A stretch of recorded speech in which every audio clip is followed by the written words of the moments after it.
আজি আমাৰ মাজত আছে ৰঙিয়াৰ আটাইৰে চিনাকি ৰাজকুমাৰ মহতদা। তেখেতৰ চিংৰা এটা সময়ত ৰঙিয়াৰ বিখ্যাত হৈ পৰিছিল আৰু আজি সেই পৰ্যায়ৰ পৰা এটা নতুন পৰ্যায়লৈ আহি উপনীত হৈছে। আৰু আমাৰ ৰঙিয়া অঞ্চলৰ প্ৰায় সভা সমিতিত যদি আমি পেকেট লাঞ্চৰ অৰ্ডাৰ দিব বিচাৰো, আমি কাৰ ওচৰত যাওঁ? এই ৰাজকুমাৰ মহতদাৰ ওচৰত আহোঁ। আহকচোন আজি উজ্জ্বলৰ চিনাকি হওঁ ৰাজকুমাৰ মহতদাৰ এই যাত্ৰাটো কেনেকে আৰম্ভ হৈছিল। ৰাজকুমাৰ দা, আপুনি কওকচোন আপোনাৰ এই যাত্ৰাটো কেতিয়াৰ পৰা আৰম্ভ হৈছিলে? নমস্কাৰ। যাত্ৰা আমি আগত গুৱাহাটী আছিলো চন 99ত।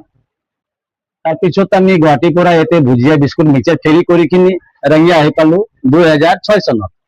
2006 চনত পৰা আমি ৰঙিয়াত ফেৰি কৰিছো। ফেৰি কৰাৰ পিছত আমি এটা সৰু দোকান পাইছো, যেটো আপোনাৰ বেছি 8x6 আছিল। তাতে আমি এটা সৰু দোকান এটা আছিল। জি সৰু দোকান আছিল। এইটো দোকান চলাই আমি 9 বছৰ চলালো। 9 বছৰ চলোৱাৰ পিছত 2021 চনত আমি এইটো দোকান কাস্টমাৰ আমাৰ বোলে কৈ আছে কি বহুত দাঁড়ি গৈছে, চাহ খাব নোৱাৰো, চিঙৰা খাব নোৱাৰো, বহিব যাব লাগে।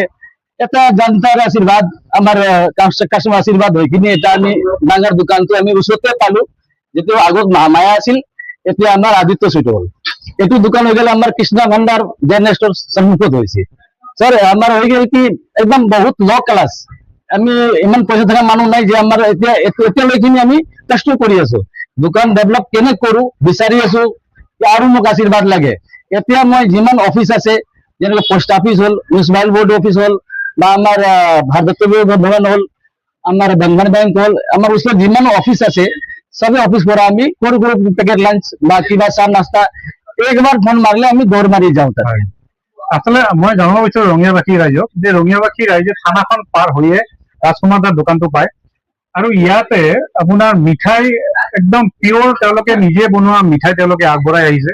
আৰু মই বহু বছৰ পূৰ্বৰ তেওঁলোকৰ যেতিয়া সৰু গুমটি এখন বুলিয়ে কৈছো, মই সৰু আছিলে, তাত নিমকি আৰু চিংৰা আৰু ভুজিয়া মই নিজেও বহুবাৰ কিনি লৈ গৈছিলো।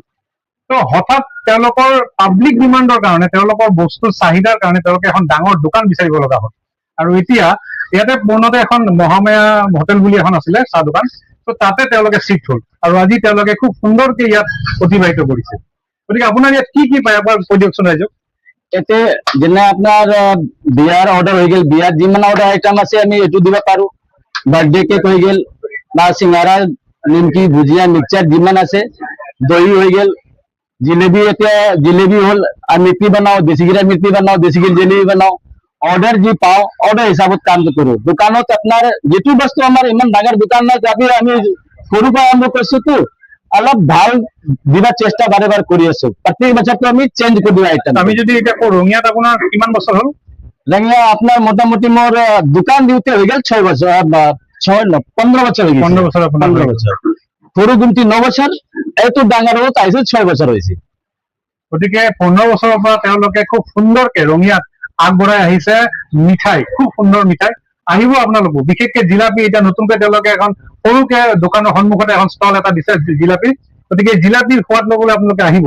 ৰঙিয়াৰ সকলোৱে চিনাকি, সকলোৱে খুব মৰম কৰে, ভাল পায়। তথাপিও মোৰ দায়িত্ব উজ্জ্বলৰ চিনাকিত মই এনেকুৱা কিছুমান ব্যক্তিক আগবঢ়াই লৈ যাম যিসকলে এনেকুৱা ধৰণে পৰিচয়, নিজৰ সংগ্ৰামী জীৱনৰে পৰিচয় দাঙি ধৰি আছে ৰঙিয়াখনত। ধন্যবাদ ৰাজকুমাৰ দা, মোক অকণমান আপুনি সময় দিলে। মোৰ উদ্দেশ্য ৰঙিয়াত এনেকে কিছুমান ব্যক্তি আছে যিসকলে এনেকে চবৰে মাজত চিনাকি এটা হৈছে। আপুনিও এটা এনেকুৱা ব্যক্তি, আপোনাক বহুত ধন্যবাদ।